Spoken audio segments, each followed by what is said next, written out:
hostel tiêu cho hospital đi ngay cái sao chứ na hostel là trong mọi cái măng cái đấy room hội tập bằng condition nào ông hả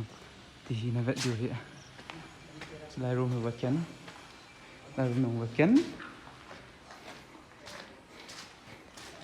room masuk penang alu teh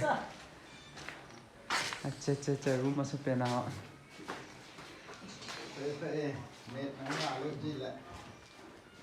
Emang nak phone kila thei lo am ti cho chị room masuk pen hoi ve moi go thang chị ta ve Beneti Rex ani exam result out le abil lu dan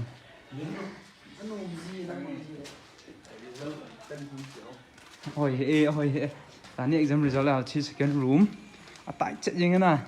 lai bang tai chet ne orang el sa ne lai na sim kit tai ula lai intar se ma condition hostel condition chi ti hi na henom om ji achu om ki khap kho he na air condition jong len ta ne even chỉ room 1 là 2 tí đi bà nãy là cái kít leo hả nãy cái kít leo hả room number 3 sát class tụm nó ham ở lại cái hal gì đó class coi mình sẽ tụm đó room thì gì hostel mình cái xã sai rồi nên tàu nó cộp gì mà thế na room gì thì là lại another room khana kam ita nong renta ada le khasim kha ki pan ki ta nga le khasim ki pan gam tawin kam pu jang ha kong visit room kha hostel room tại chạy gì mà này luôn nôm nó sợ nè nôm thai không phải cái chia ma chiêu hả air condition lên tạ khá đây mang gì nghe ipithil mang gì hả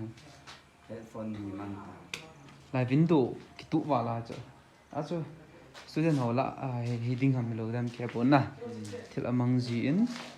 window vậy mà cái tụ lâu trên hostel cái xã độ rồi là đinh in bản hà lại là gì tệ thì cho hiện bạn các bạn chi kiết nghe đang hi room là lại đang room các bạn chi kiết lừa hắn phun nó đầm này mà nào con vậy mình nó không như nào nó không lồi tạm cái tí chứ sợ là nào nè gầm nôm là chị hiền này sợ là nào ấy clavier đầu bị sống vậy lại room chạy này gọi với air condition lên tạo window không cái sim lâu lại